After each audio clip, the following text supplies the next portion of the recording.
Mientras estemos en este mundo, estamos comprometidos con algo o con alguien, y por razones obvias es posible que tengamos, si ya se ha formado un hogar, tenemos un compromiso con nuestra esposa, con nuestros hijos, tenemos compromisos con la sociedad, y lógicamente para poder cumplir con esos compromisos, nuestro tiempo tiene que ser invertido en todo esto. Pero bueno, en medio de todo, estimado amigo, no nos olvidemos que nosotros los seres humanos somos pasajeros, somos transeúntes. La Biblia dice que el hombre es como la hierba, y su gloria como la flor de la hierba. En la mañana crece, se seca, y a la tarde es cortada y ya no aparecerá más.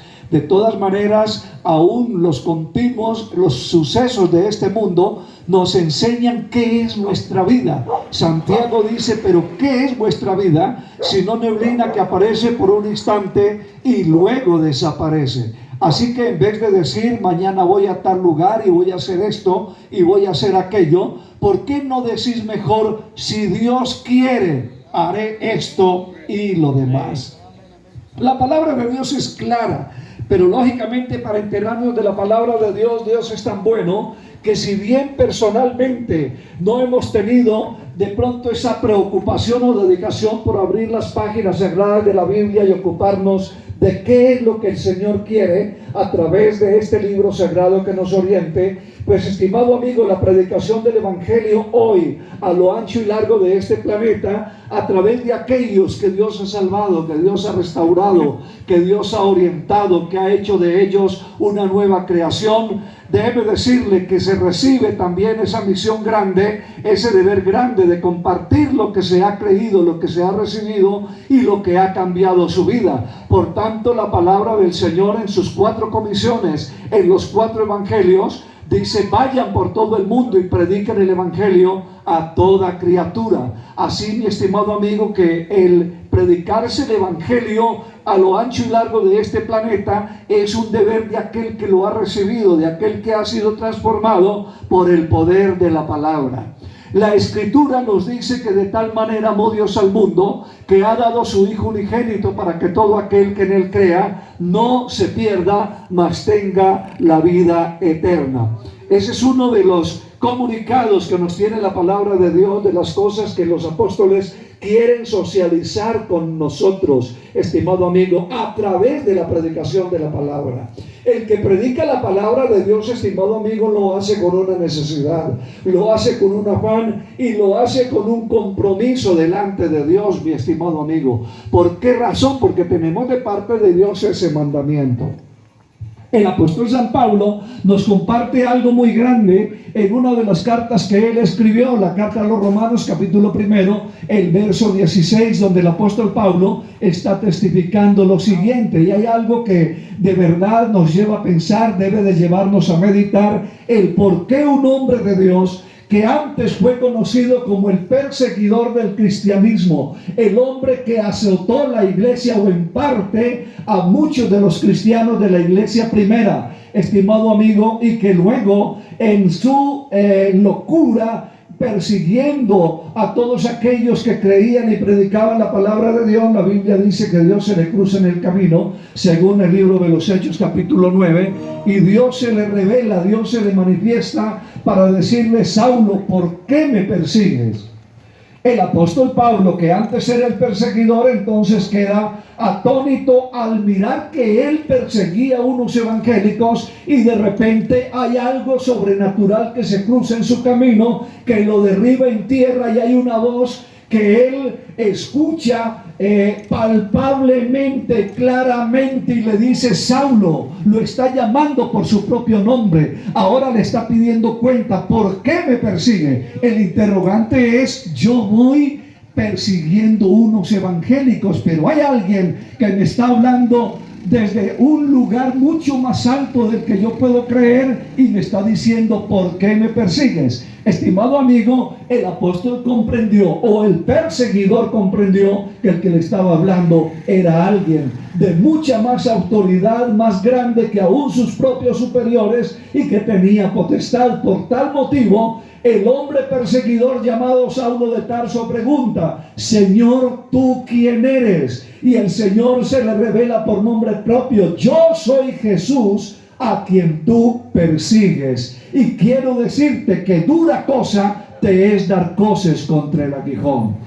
El apóstol San Pablo recibió la revelación de la palabra de Dios, que luego comunica en el libro de los Gálatas, o en la carta de los Gálatas, diciendo: hermanos, yo les testifico que el evangelio anunciado por mí no lo aprendí ni lo recibí de hombre alguno, sino por revelación de Jesucristo.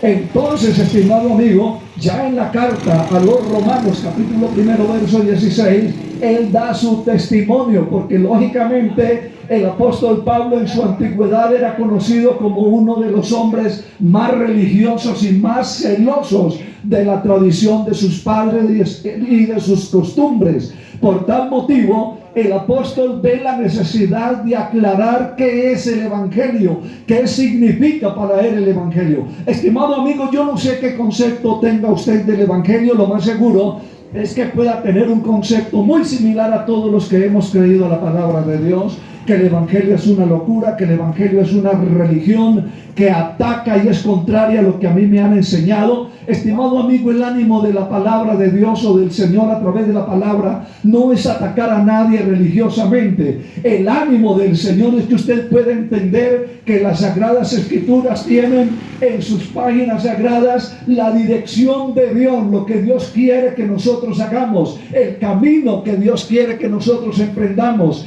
Ahora, el apóstol Pablo se encuentra con algo desconocido para él, que era el evangelio que para muchos es vergüenza, el evangelio que para muchos es algo de no aceptar o de perseguir o de repudiar, algo que puede hacer al hombre como alguien que vergonzoso delante de la sociedad o delante de la humanidad. Y por tal motivo el apóstol San Pablo dice: yo no me avergüenzo del evangelio, porque el evangelio es el poder de Dios para salvación.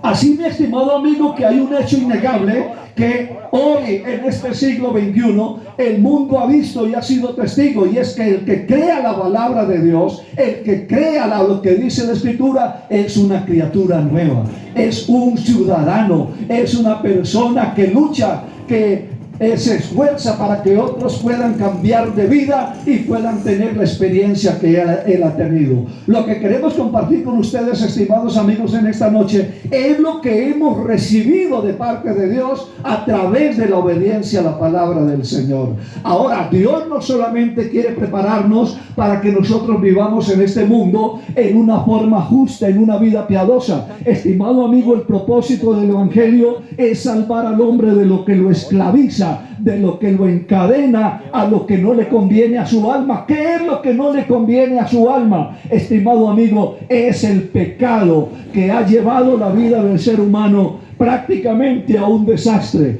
Estimado amigo, Jesús no viene a condenar, ya el hombre tiene que lo condene. ¿Qué es lo que condena al hombre? El Señor no condena a nadie, pero el pecado sí te puede llevar a la condenación.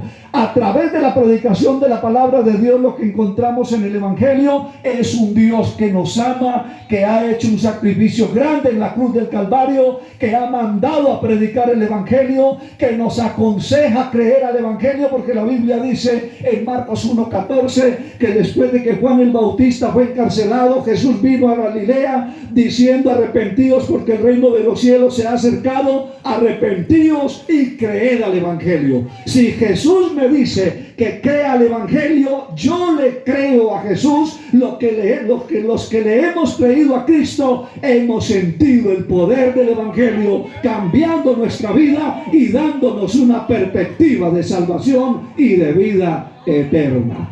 Así, mi estimado amigo, que le aconsejamos en el nombre de Jesús: preste atención a lo que dicen las páginas sagradas de la Biblia, y usted va a experimentar que esto no es simplemente una religión más, que esto es una bendición que Dios nos está concediendo ya en el término de estos tiempos. Así, mi estimado amigo, que le deseamos lo mejor de parte de Dios, y lo mejor, que Dios nos ha traído solamente cosas buenas, estimado amigo, porque Él no quiere la muerte del pecador, Él no quiere la muerte del pecador, sino que se arrepienta y que viva. Lo que Dios tiene para usted es salvación y vida eterna.